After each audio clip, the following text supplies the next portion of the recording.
মহান আল্লাহ রাব্বুল আলামিন বান্দাদের প্রতি রহমত করার জন্য বাহানা খোঁজেন। আল্লাহ রাব্বুল আলামিন বান্দাকে ক্ষমা করার জন্য বাহানা খোঁজেন। পয়গম্বর মুসা আলাইহিস সালাতু ওয়াস সালামের জামানায় কোনো বৃষ্টি নাই, অনাবৃষ্টির কারণে পুরো জমিন তামা হওয়ার উপক্রম, ফসল ফলাদি সব কিছু নষ্ট হয়ে গেছে। মানুষ হাহাকার অবস্থা, এমন দুর্ভিক্ষ অবস্থা সৃষ্টি হওয়া শুরু হয়েছে। মুসা আলাইহিস সালাতু ওয়াস সালামের সমস্ত উম্মতগুলো ডাক দিয়ে বলেন, পয়গম্বর আপনি আল্লাহ রাব্বুল আলামিনের কাছে একটু দোয়া করেন, আল্লাহ যেন বৃষ্টি দেন। এই জন্য পয়গম্বর মুসা আলাইহিস সালাতু ওয়াস সালাম সমস্ত উম্মতদেরকে নিয়ে খোলা আসমানের নিচে জমিনের উপরে ইস্তিসকার নামাজ পড়ে মালিকের কাছে দোয়া করতে থাকে, ইস্তিগফার করতে থাকে। মালিক আল্লাহ, আমার উম্মত ধ্বংস হয়ে যাচ্ছে, পুরাটা জমিন ফসল শূন্য হয়ে গেছে, পুরাটা জমিনের ভিতরে কোনো উর্বরতা নাই, তোমার রহমতের বৃষ্টি দিয়ে রক্ষা করু। পয়গম্বর মুসা আলাইহিস সালাতু ওয়াস সালাম বারবার দোয়া করতেছেন, কিন্তু আল্লাহ রাব্বুল আলামিন ডাক দিয়ে বলেন, মুসা আমার পয়গম্বর, তোমার কওমের ভিতরে যাদেরকে নিয়ে তুমি দোয়া করতেছো এদের ভিতরে এমন একজন ব্যক্তি আছে 40 বছর ধরে আমি আল্লাহকে রব হিসাবে মানে না, আল্লাহকে আল্লাহ হিসাবে স্বীকার করে নাই, 40টা বছর ধরে আমার নাফরমানি করেছে। যতক্ষণ পর্যন্ত এই নাফরমান এই গ্রুপের ভিতরে থাকবে, যতক্ষণ পর্যন্ত নাফরমান আপনার দলের ভিতরে থাকবে, হাজারো দোয়া করেন, দোয়া কবুল হবে না। পয়গম্বর মুসা আলাইহিস সালাতু ওয়াস সালাম জালালি নবী, পয়গম্বর মুসা জালালি নবী, রাগী নবী। পয়গম্বর মুসা ডাক দিয়ে বলেন, এ নাফরমান কে আসো, এমন কবি না, দল থেকে বের হয়ে যাও, এই আসন থেকে বের হয়ে যাও। যার কারণে আল্লাহ রাব্বুল আলামিন বৃষ্টি বন্ধ করে দিয়েছেন, তাড়াতাড়ি গ্রুপ থেকে বের হয়ে যাও। এবার এই পাপিষ্ঠ গুনাহগার মজলিসেই বসা আছে, মালিককে ডাক দিয়ে বলে, আল্লাহ এই অবস্থায় যদি আমি মজলিসের ভিতরে, ভরা মজলিসের ভিতরে যদি উঠে চলে যাই, সকলে আমাকে চিনে ফেলবে আমি বড় নাফরমান, সকলে আমাকে দেখে ফেলবে আমি বড় গুনাহগার। মালিক মালিক আসাইতুকা 40 সানা ফাআমহালতানি ওয়া সাতারতানি, তুমি আমাকে 40টা বছর পর্যন্ত সুযোগ দিয়েছিলা, আমি 40টা বছর পর্যন্ত তোমার নাফরমানি করেছি, 40টা বছর পর্যন্ত আমার নাফরমানিগুলোকে তুমি পর্দা দিয়ে ঢেকে রেখেছো, মানুষের কাছে প্রকাশ করো নাই।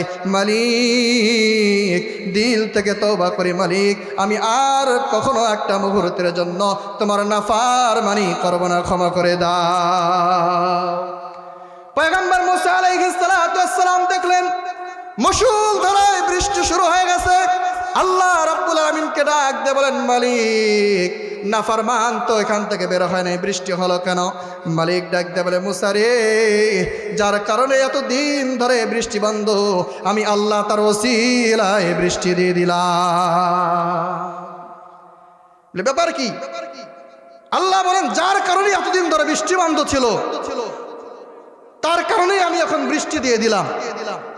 মুসা আলাইহিস সালাতু ওয়াস সালাম জিজ্ঞাসা করেন, আল্লাহ কারণটা কি? তো আল্লাহ ডাক দিয়ে বলেন, মুসা বান্দা আর আমার মধ্যে ভিতরে ভিতরে লিয়াজু হয়ে গেছে, সম্পর্ক হয়ে গেছে। বান্দা ওখানেই বসা আছে, কিন্তু দিলে দিলে আমি মালিককে স্মরণ করেছে, দিলে দিলে তওবা করেছে, মুখ দিয়ে বলা লাগে নাই, আমি আল্লাহ তওবা কবুল করে নিয়েছি, তার ওসিলায় আমি বৃষ্টি দিয়ে দিলাম।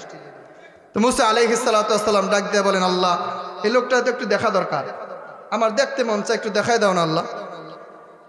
তো আল্লাহ রাব্বুল আলামিন বলেন, মুসা 40টা বছর আমার এই বান্দা আমার নাফরমানি করেছে, আমি 40 বছর ধরে তা সহ্য করে আসছি, তার নাফরমানিগুলোকে পর্দা দিয়ে ঢেকে রাখছি, কারো সামনে প্রকাশ করি নাই। আজকে বান্দা আমার কাছে তওবা করে আমার প্রিয় পাত্র হয়ে গেছে, এখন বুঝি তোমারে আমি দেখাই দেব না? তো আমার আল্লাহ দয়ার আল্লাহ, দয়ার আল্লাহ, আমার আল্লাহ রাব্বুল আলামিন বান্দা যত অন্যায় করুক না কেন, যত ভুলই করুক না কেন, যত নাফরমানি করুক না কেন, বান্দা যদি দিলে দিলে আমার আল্লাহ রাব্বুল আলামিনকে স্মরণ করে, তওবা করে, তো আমার আল্লাহ বলেন, বান্দা তোমাকে আমি ক্ষমা করার জন্য আমার আদরে আমার ক্ষমার চাদর আমি তোমার জন্য বিছায়া দিয়ে রাখছি, দেরি হবে না, সাথে সাথে ক্ষমা হয়ে যাবে।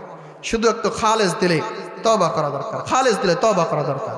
তো আল্লাহকে যদি পেতে হয়, আমার আল্লাহ রাব্বুল আলামিন বলেন আমার নবীকে পেতে হবে। আল্লাহকে যদি পেতে হয় নবীর অনুসরণ লাগবে, আর নবীর অনুসরণ এই যুগে আমরা কিভাবে করব। নবীর অনুসরণ কিভাবে করব, এই জিনিসটা সাধারণ মানুষ আমরা পারবো না। তাহলে কি করতে হবে? যে সকল প্রতিষ্ঠানে নবীর আদর্শের শিক্ষা দেওয়া হয়, কোরআনের শিক্ষা দেওয়া হয়, আল্লাহকে চেনার শিক্ষা দেওয়া হয়, সেই সকল প্রতিষ্ঠানে নিজেদের সম্পর্ক গড়ে তুলতে হবে। আর সেই প্রতিষ্ঠানগুলো হচ্ছে মাদারিসে কওমিয়া। এই যে মাদ্রাসা, আজকের পানিশাল খোলাসুর মাদ্রাসা সহ সারা পৃথিবীর জমিনে যত কওমি মাদ্রাসা আছে, যত মাদ্রাসাগুলোতে কোরআনুল কারীমের চর্চা হয়, যত মাদ্রাসাগুলোতে হাদিসের চর্চা হয়, এই সকল প্রতিষ্ঠানগুলো আল্লাহ চিনার প্রতিষ্ঠান, রসুল চিনার প্রতিষ্ঠান, কোরআন শিক্ষার প্রতিষ্ঠান। এই সকল প্রতিষ্ঠানে লেখাপড়া করলে, সম্পর্ক গড়ে তুললে কি হবে? দুনিয়াও মুক্তি পাওয়া যাবে, আখিরাতেও নাজাত পাওয়া যাবে।